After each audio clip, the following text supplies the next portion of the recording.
Hai semuanya, selamat pagi, selamat siang, dan selamat malam. Bersama dengan Genpi Batang, hari ini kita bakal buat podcast tentang kesehatan karena ini sedang di tengah pandemi COVID-19, COVID-19 atau virus corona. Nah, Genpi Batang, hari ini kita bakal ngobrol bareng teman kita. Salah satu teman kita kan ada yang berprofesi sebagai bidan dan staf rumah sakit di salah satu rumah sakit ya pastinya. Nah, kita obrolin kali ini aku Ella dan Ciha. Halo Ciha. Hai. Dan narasumber kita, narasumber dengan Egi. Halo. Kita kupas tentang tips menghadapi virus corona dalam bidang kesehatan. Dilihat dari bidang kesehatan sih, gitu ya.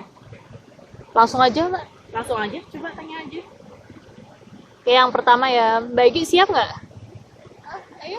Oke, ayo. Tanya apa?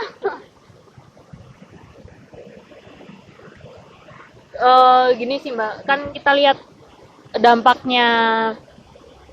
dari COVID-19 ini kan udah meluas. Kalau Mbak Egi sendiri dilihat dari aspek atau bidang kesehatan atau menurut Mbak Egi pribadi itu gimana Mbak? Sebenarnya Keresahan yang Mbak Egi rasakan gitu. ya. Sebenarnya karena ini termasuk virus baru dan virus yang cepat banget nyebarnya, jadi ya cukup meresahkan juga sih karena kan satu belum ada obatnya, dua belum ada vaksinasinya juga. Jadi untuk teman-teman atau orang-orang sekitar yang sudah terinfeksi ya memang harus ada imunitas tubuh yang tinggi supaya bisa menangkal si virus itu juga. Oke. Sebenarnya COVID-19 itu apa sih, Mbak? Ini COVID-19 itu coronavirus yang ditemukan di tahun 2019, makanya ada 19-nya. Untuk virus ini sebenarnya salah satu jenis virus dari influenza yang memang termasuk jenis baru di kalangan virus sekarang dan masih dalam penelitian juga. Makanya ini untuk penanganannya juga kita masih meraba-raba kalau dalam dunia kesehatan sendiri. Kalau selama ini dari Mbak Egi sendiri kan kerjanya di rumah sakit, ada keresahan atau ketakutan tersendiri nggak sih menghadapi orang yang datang ke rumah sakit? Ketakutan, keresahan sih pasti ada ya, nggak? Karena namanya juga virus, nggak kelihatan juga itu orang bawa, itu orang apakah sudah positif ataukah dan sebagainya. Karena dunia kesehatan sendiri itu kan memang kita nggak boleh nolak pasien dan kita juga harus tetap berhati-hati. Jadi ya gimana ya, dikatakan resah ya pasti resah, takut positif ya iya pasti iya. Cuman kalau kita sih berpikirnya yang penting adalah alat perlindungan diri kita sudah ada.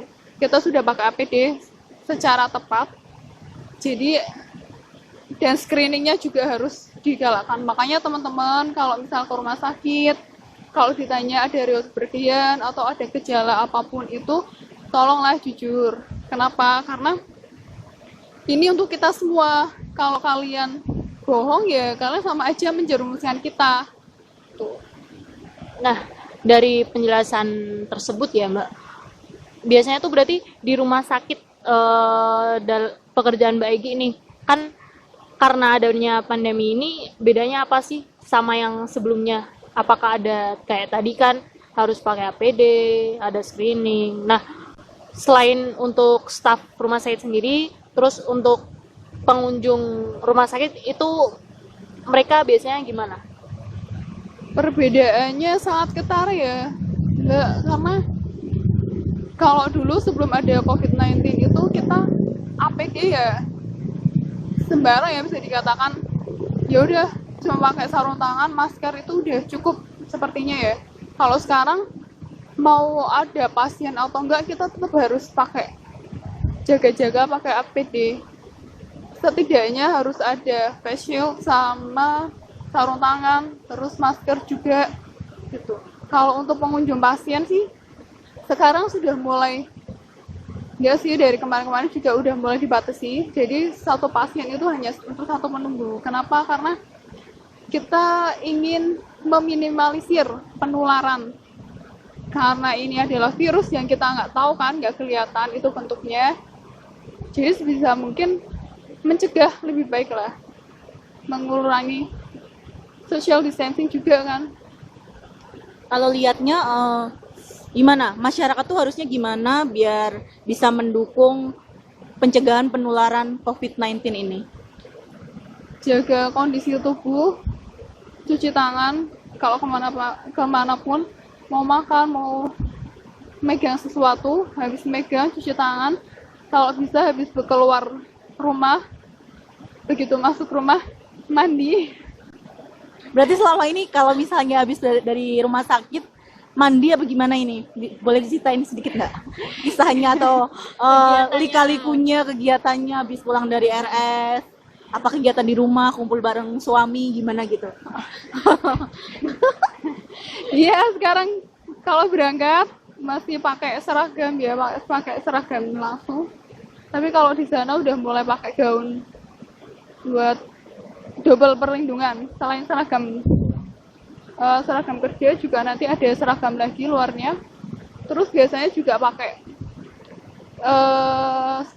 skoret yang putih itu, yang terbuat dari plastik. Atau kalau enggak memang kita ketemu sama PDP atau orang yang memang positif, ya kita pakai hazmat kayak gitu. Terus untuk nanti sebelum pulang ke rumah biasanya udah mulai mandi dulu di rumah sakit. Jadi ketika pulang kita nggak bawa virus. Usahanya kita berusaha untuk tidak membawa virus ke rumah.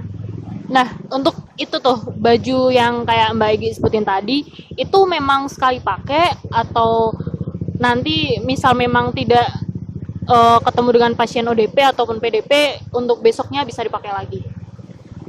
Kalau pakaian yang kain, yang baju gaun kayak gaun operasi gitu, itu sebenarnya bisa dipakai beberapa kali karena itu bahannya dari kain. Jadi sekali pakai cuci untuk satu orang, untuk satu kali shift. Kecuali kalau memang gaunnya itu udah kena cairan pasien, darah dan sebagainya, tetap harus ganti meskipun belum tukar shift. Kalau untuk baju hazmat dan sebagainya itu memang sekali pakai buang, karena nggak mungkin kan dicuci. Kalau dicuci juga nanti tingkat perlindungannya bisa menurun. Nih, kalau misalnya di rumah berarti sama suami juga harus jaga jarak apa gimana ini, Begi? Ayo, boleh ceritain. Aduh, susah ya kalau sama suami jaga jarak. Yang penting gini, habis kita dari kontak dari rumah sakit, sebisa mungkin di sana sudah bersih-bersih dulu, sudah mandi dulu, sudah dibersihin, pokoknya bersih begitu sampai rumah. Jadi kita meminimalkan bawa virus dari rumah sakitnya. Gitu sih.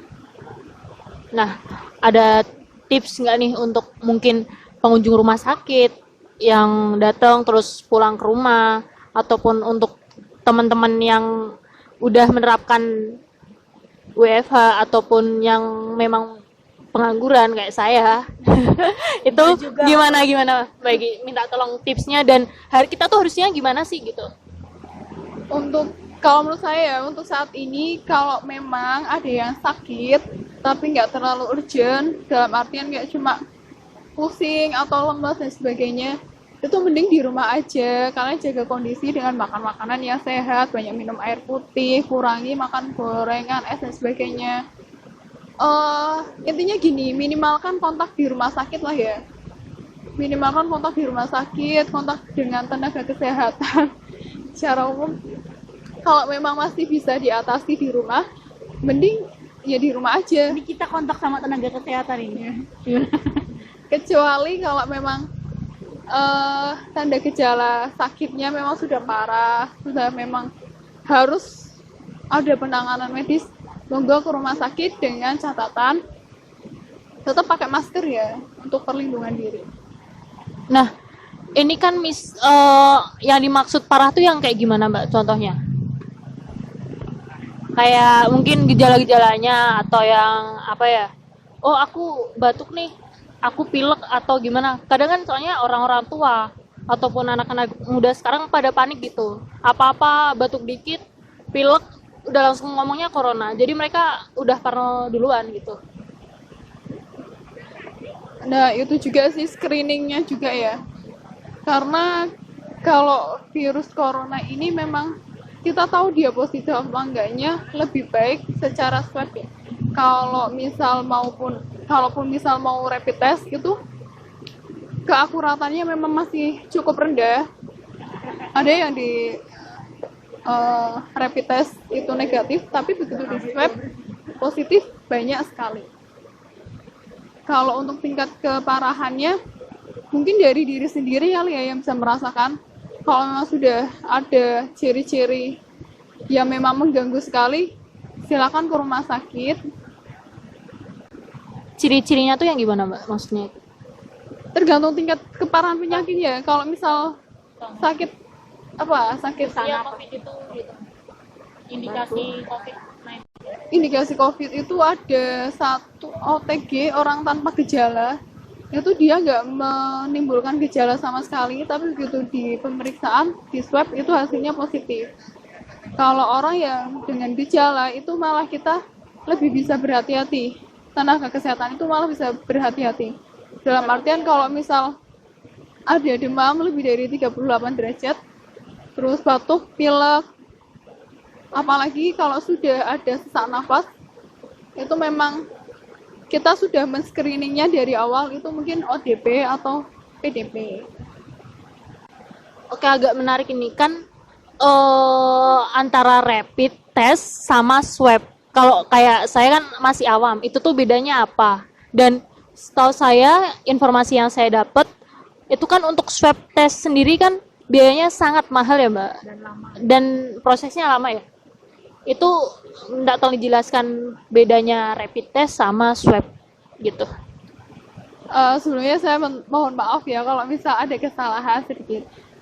Untuk yang saya tahu, kalau rapid test itu dia basicnya ambil darah dari pasien.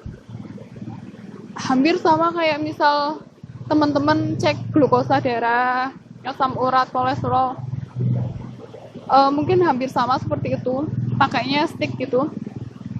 Dan itu kenapa keakuratannya kurang dapat terjamin, karena memang si COVID ini dia sarangnya di pertama paru-paru, terus juga di droplet itu kayak misal air liur dan sebagainya kayak gitu. Nah, kalau di swab itu pemeriksaan yang diambil adalah dari lendir tenggorokan. Jadi memang dari sarangnya sendiri, dari tempat bersarangnya si virusnya itu. Ini dong imbauannya aja buat teman-teman di luaran sana, misalnya untuk waspada atau apa kayak gitu. Harusnya gimana sih, Mbak Egi? Untuk himbauannya ikut pemerintah aja ya, tetap di rumah, jaga jarak sama orang, physical distancing. Kalau nggak penting-penting amat nggak usah keluar. Terus kalau misal pun harus keluar kerja dan sebagainya, tetap pakai masker. Sering cuci tangan, sama kemana-mana jangan lupa bawa hand sanitizer untuk mencegah aja sih.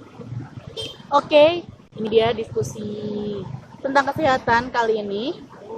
Kita lanjut dengan tema-tema yang lain besok. Oke, mungkin nambah lagi dikit ya, Mbak. Ini kan tadi dilihat dari bidang kesehatan. Nah, ini kan di sini sendiri kan ada Mbak Ella sebagai jurnalis yang mungkin biasa kerja di lapangan, tahu sedikit banyak mengenai COVID-19 ini di luaran sana. Bisa tolong di-sharing sedikit, Mbak, mengenai COVID-19 ini? Apa ya, kalau yang tentang COVID sendiri, Mbak Egi udah jelasin banyak. Tapi selama ini sih karena liputan, misal itu memungkinkan bisa wawancara melalui telepon, aku bakal milih lewat telepon. Gitu sih. Dan tetap hati-hati, kalaupun wawancara juga harus tetap jaga jarak, tetap kenakan masker juga. Biasanya narasumber juga udah pakai masker, akunya juga udah pakai masker kayak gitu. Terus yang dilihat di luaran nih Mbak, kan kalau orang-orang biasanya lihat cuma dampaknya di kesehatan aja, padahal kan banyak dampak lain kayak dari sosial, dari finansial. Itu gimana? Mungkin dari kayak yang biasanya nih bisa ketemu langsung sama klien atau sama narasumber, kalau sekarang kan gimana?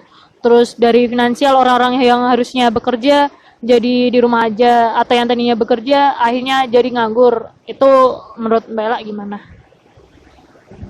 Terus terang aja kalau aku sih udah apa ya, bisa dibilang lelah dengan adanya pandemi ini. Pengen segera berakhir gitu loh adanya pandemi ini.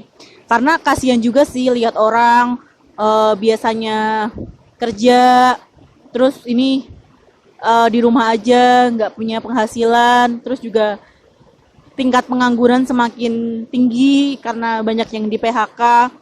Nah itu sih, terus juga karena nggak kerja, terus kebutuhan buat sembako, buat sehari-hari juga susah. Itu sih, mau kemana-mana takut, ke pasar takut. Ya sebenarnya jangan cuma takut aja sih, tetap harus waspada.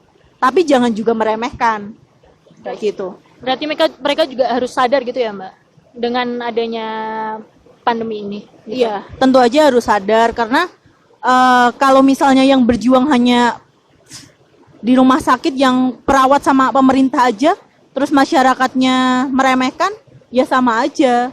Nanti lama-lama kalau rumah sakit udah penuh, masyarakatnya gimana? Kalau yang positif kan nanti kalau ditolak sama rumah sakit juga gimana? Kayak gitu. Oke, aku dengar kan gini, para tenaga medis itu kan biasanya orang-orang nyebut garda terdepan gitu ya. Dan ada orang juga yang bilang kalau mereka tuh sebenarnya malahan garda terakhir, karena garda terdepan itu sebenarnya kita semua, masyarakat itu sendiri. Dan sedangkan untuk tenaga medis, mereka adalah garda terakhir karena mereka yang menerima orang-orang yang mengalami atau positif virus itu sendiri. Jadi mungkin untuk kali ini udah ya Mbak berarti ya. Atau ada pesan lagi? Mbak Egi, Mbak Ella? Udah cukup sih, semoga kasus COVID-19 di Indonesia ini segera banyak yang sembuh ya kasusnya, jadi yang positif sembuhlah, jangan ada kasus meninggal. Terus juga yang PDP semakin sehat dan bisa kembali ke rumah masing-masing, seperti itu. Oke, gitu aja dari kami. Aku Ciha Dan Ella dan juga Egi. Selamat berjumpa kembali di lain kesempatan. Terima kasih.